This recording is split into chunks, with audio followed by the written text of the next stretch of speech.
नमस्कार विद्यार्थी मित्रांनो, लक्षदीप अकॅडमी मध्ये आपल्या सर्वांचे पुन्हा एकदा सहर्ष स्वागत। आजचा आपला चालू घडामोडीच्या सिरीज मधला पहिला प्रश्न आहे बघा। महाराष्ट्र शासनाच्या निर्णयानुसार जिल्हा परिषद आणि नगर पंचायतीमध्ये किती टक्के स्वीकृत सदस्य बघा स्वीकृत सदस्य नियुक्त केले जाणार आहेत?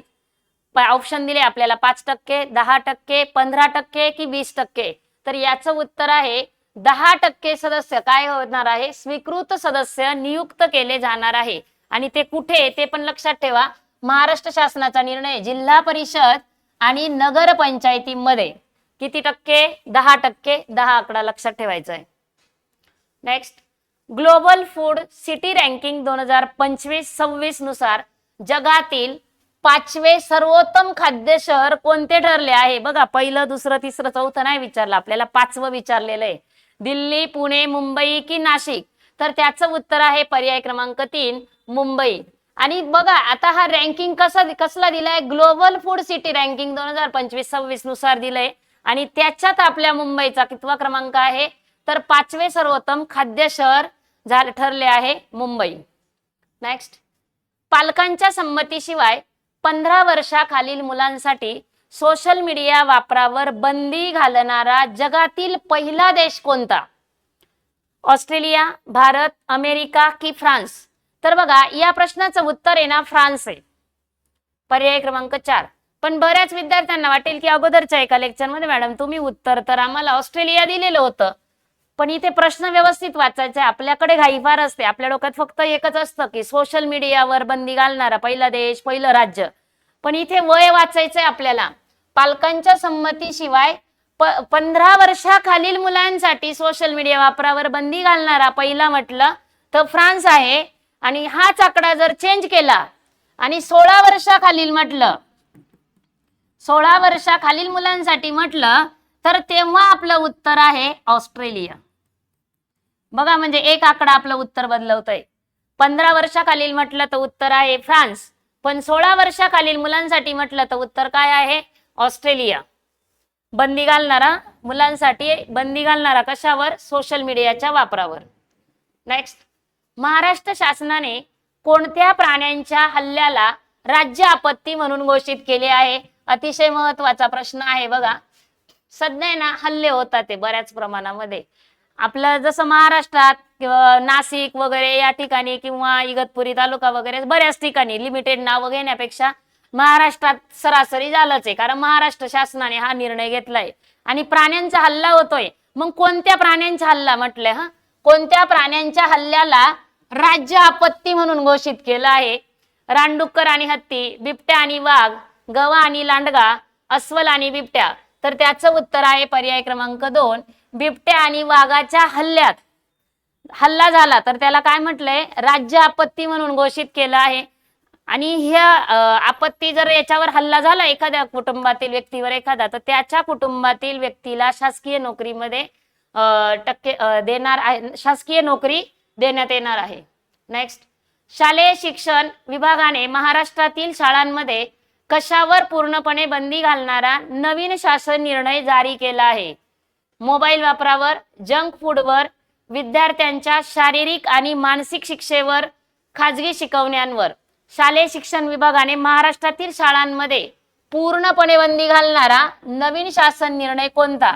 बऱ्याच जणांना असं वाटेल की मोबाईल वापरावर, काही जण म्हणतील नाही मुलं काय सध्या जास्त जंक फूड खाताय, मग टिफिनला जंक फूड नाही आणायचे किंवा शाळेत टिफिन नाही म्हणजे मोबाईल नाही आणायचा, जंक फूड नाही आणायचा असं वाटेल, पण हे दोनही नाहीये। किंवा खाजगी शिकवण्यांवर, आता हे शाळेमध्ये म्हटलंय विद्यार्थी शाळेतून आल्यानंतर घरी खाजगी शिकवण्यांना जाऊ शकतात, तर तेही ऑप्शन नाही येणार आहे। आपलं उत्तर आहे पर्याय क्रमांक 3 विद्यार्थ्यांच्या शारीरिक आणि मानसिक शिक्षेवर काय घेतलं आहे? बघा, नवीन शासन निर्णय जारी केला आहे की जे मनावर परिणाम करतील किंवा शारीरिक इजा पोहोचवतील अशा शिक्षा विद्यार्थ्यांना देण्यात येऊ नये। नेक्स्ट, 2026 मध्ये कितवा प्रजासत्ताक दिन साजरा करण्यात आला? आता आपण आहे ना 2026चा प्रजासत्ताक दिनाविषयी इथून पुढे प्रश्न आहे त्यावर आधारित असलेले महत्वाचे प्रश्न बघणार आहोत। बघा, 2026 ला प्रजासत्ताक दिन साजरा झाला। आता प्रजासत्ताक दिन कधी साजरा केला जातो? 26 जानेवारीला। हे लक्षात ठेवायचं, 26 जानेवारीला कोणता दिन असतो? प्रजासत्ताक दिन। मग हा कितवा प्रजासत्ताक दिन होता? 75, 76, 77 की 78? तर याचं उत्तर आहे 77वा प्रजासत्ताक दिन 2026 ला साजरा करण्यात आला. नेक्स्ट, मग प्रजासत्ताक दिन 2026च्या सोहळ्याची मुख्य संकल्पना काय होती? विकसित भारत, वंदे मातरम गीताची 150 वर्ष, नारी शक्ती, आत्मनिर्भर भारत? तर याचं उत्तर आहे वंदे मातरम गीताची 150 वर्ष. 2026च्या प्रजासत्ताक दिन सोहळ्याची मुख्य संकल्पना म्हणजे थोडक्यात आपण काय म्हणतो, थीम काय होती? तर वंदे मातरम गीताची 150 वर्ष. आपल्या वंदे मातरम गीताला 150 वर्ष पूर्ण झाली आणि तीच थीम आपल्या 2026च्या प्रजासत्ताक दिनाची होती. मग वंदे मातरम हे राष्ट्रगीत की राष्ट्रीय गीत? तर वंदे मातरम हे राष्ट्रीय गीत आहे. राष्ट्रगीत हे जनगण मन आहे. मग राष्ट्रीय गीत हे वंदे मातरम कोणी लिहिलेलं आहे? तर बघा, बंकिमचंद्र चटर्जी. नेक्स्ट, पुन्हा त्यावरच आधारित प्रजासत्ताक दिन. 2026च्या प्रजासत्ताक दिन सोहळ्याचे प्रमुख पाहुणे कोण होते? हाही IMP प्रश्न आहे. बघा, आपण आता जेही प्रश्न बघतोय ना प्रजासत्ताक दिनाचे, ह्या प्रजासत्ताक दिनावर येणाऱ्या वर्षभरात कोणतीही परीक्षा असो हमखास एक प्रश्न विचारला जाणार. प्रजासत्ताक दिनाची थीम काय, येणारे पाहुणे कोण, किंवा कितवा प्रजासत्ताक दिन होता, कोणकोणत्या राज्यांनी चित्ररथ सादर केले, मग कोणत्या राज्याचा प्रथम क्रमांक आला, मग त्या चित्ररथाची थीम काय होती, द्वितीय क्रमांक कोणाचा आला, आतापर्यंत कोणत्या राज्यांनी किती म्हणजे चित्ररथ सादर केले, तर किती पुरस्कार मिळाले, किंवा किती वेळा विजयी ठरला, असे प्रश्न आपल्याला विचारले जातात. म्हणजे एखादा पॉइंट कळाला तर त्या पॉइंटशी रिलेटेड प्रश्नही आपल्याला माहिती पाहिजे. मग आपला पॉइंट कोणता घेतला आपण? 2026चा प्रजासत्ताक दिन.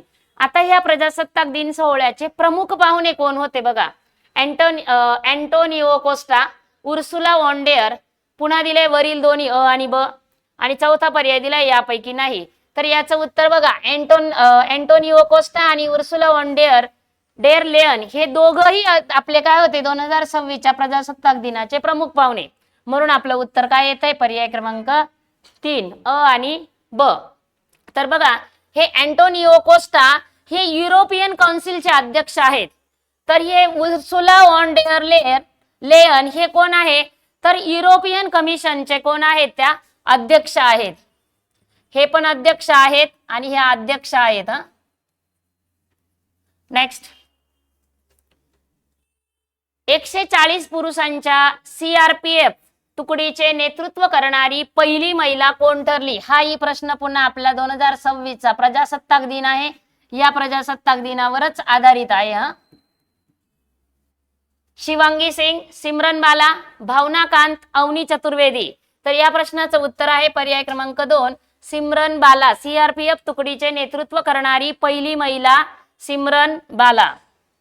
नेक्स्ट, प्रजासत्ताक दिन 2026 मध्ये कोणत्या राज्याचा चित्ररथ विजेता ठरलाय? हमखास येणार हा प्रश्न, कारण उत्तर आहे आपला महाराष्ट्र. पर्याय क्रमांक 3 2026च्या प्रजासत्ताक दिनामध्ये कोणता चित्ररथ विजयी ठरला?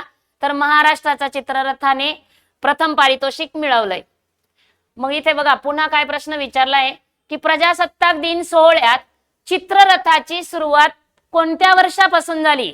म्हणजे प्रजासत्ताक दिनाला प्रत्येक म्हणजे ठरलेल्या राज्यांतून की आपल्या इथे चित्ररथ सादर करायचं, ही प्रथा किंवा ही कधीपासून सुरुवात झाली चित्ररथाची?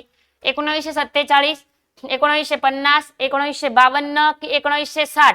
तर त्याचं उत्तर आहे पर्याय क्रमांक 3 1952 पासून चित्ररथाची सुरुवात झाली आहे. प्रजासत्ताक दिन सोहळ्यात सर्वाधिक वेळा म्हणजे किती वेळा? 8 वेळा चित्ररथाचे विजेते पद मिळवणारी राज्य कोणती? 26 जानेवारीला चित्ररथ सादर केला जातो, बरोबर. मग या चित्ररथाचा सर्वाधिक वेळा 8 वेळा विजेते पद मिळवणारी राज्य कोणती? महाराष्ट्र व तामिळनाडू, महाराष्ट्र व कर्नाटक, गुजरात व राजस्थान, कर्नाटक व केरळ? तर याचं उत्तर आहे आपला महाराष्ट्र, आणि महाराष्ट्राबरोबर आहे कर्नाटक. या दोनही राज्यांनी किती वेळा विजेतेपद मिळवलं आहे? तर 8 वेळा विजेतेपद मिळवलेलं आहे, 8 वेळा. नेक्स्ट, 2026 मध्ये महाराष्ट्राच्या चित्ररथाचा विषय संकल्पना काय होती? बघा, हाही प्रश्न आपल्याला महत्वाचा आहे. 2026 मध्ये महाराष्ट्राच्या चित्ररथाचा विषय काय होता? तर गणेशोत्सव आत्मनिर्भरतेचे प्रतीक हा आपल्या चित्ररथाचा काय होता, विषय होता.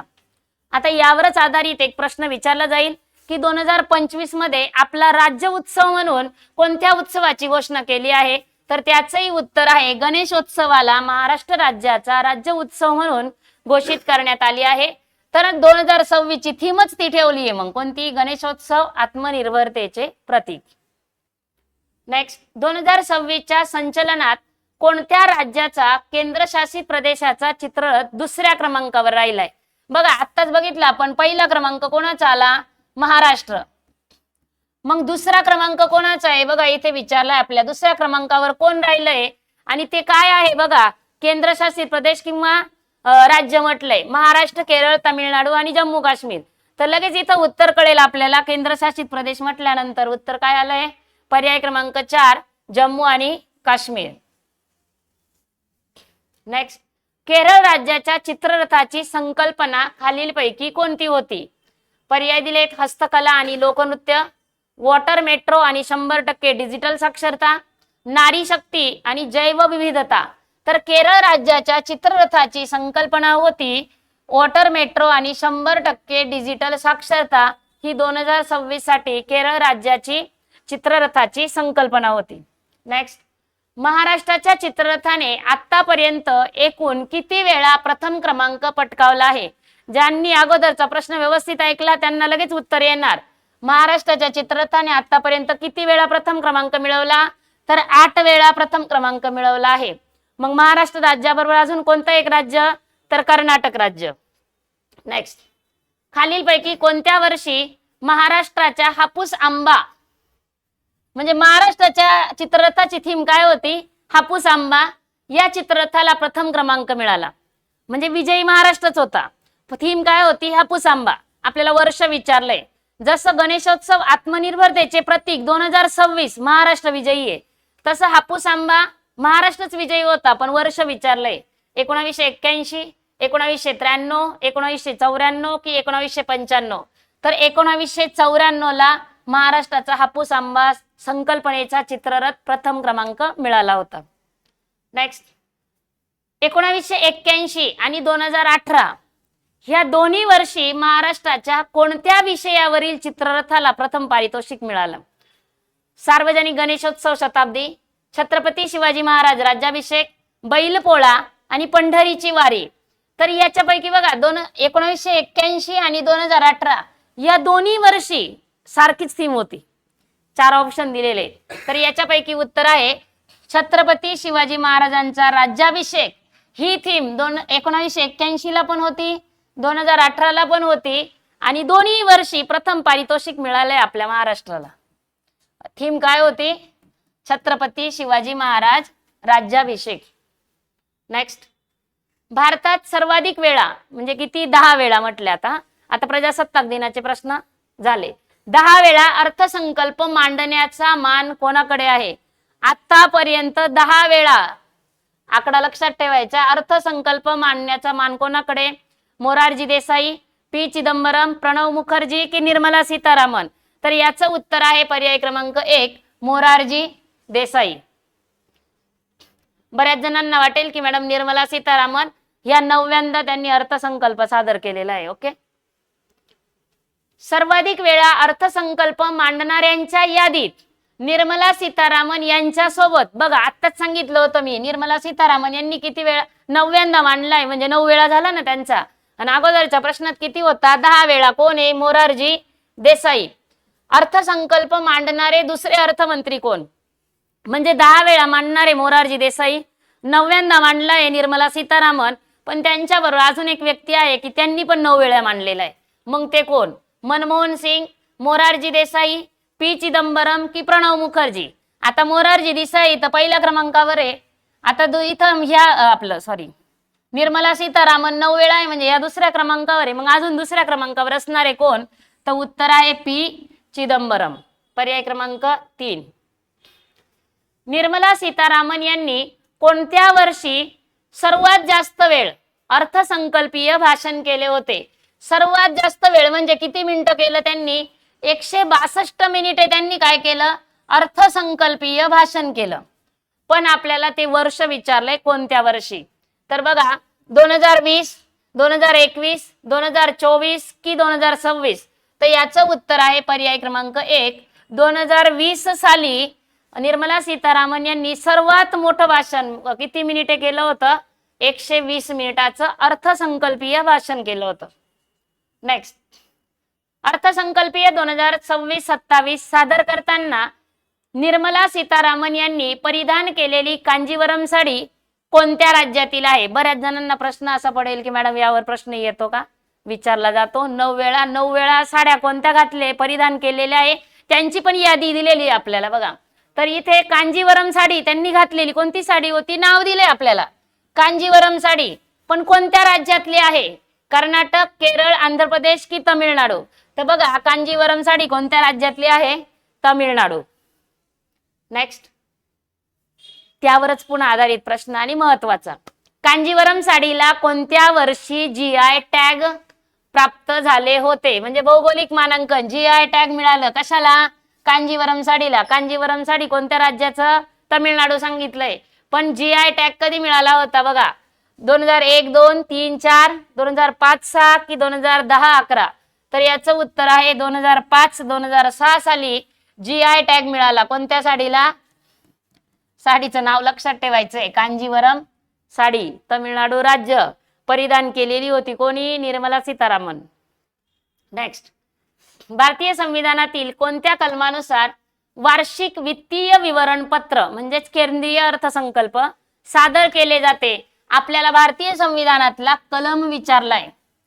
आपल्याला माहिती आहे अर्थसंकल्प कोणी सादर केला, आत्ताच बघितलं कोणत्या साडी परिधान आहे, GI टॅग मिळाला का, कितव्यांदा सादर केलं, पहिले म्हणजे सर्वाधिक वेळा अर्थसंकल्प सादर करणारे कोण, किंवा दुसऱ्या क्रमांकावर किती व्यक्ती आहे.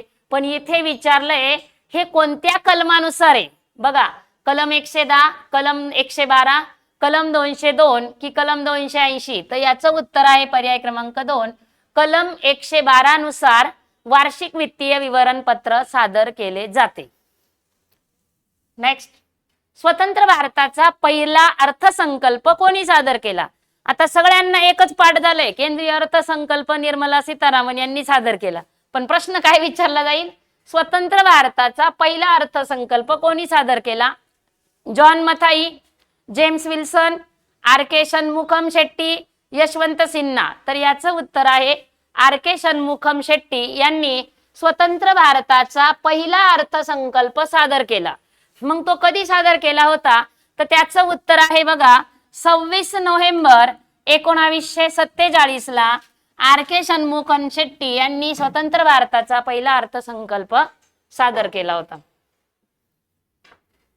चला, आजच्या सेशन मधले आपले एवढेच प्रश्न होते. पुन्हा नवीन प्रश्नांसह भेटू, तोपर्यंत धन्यवाद.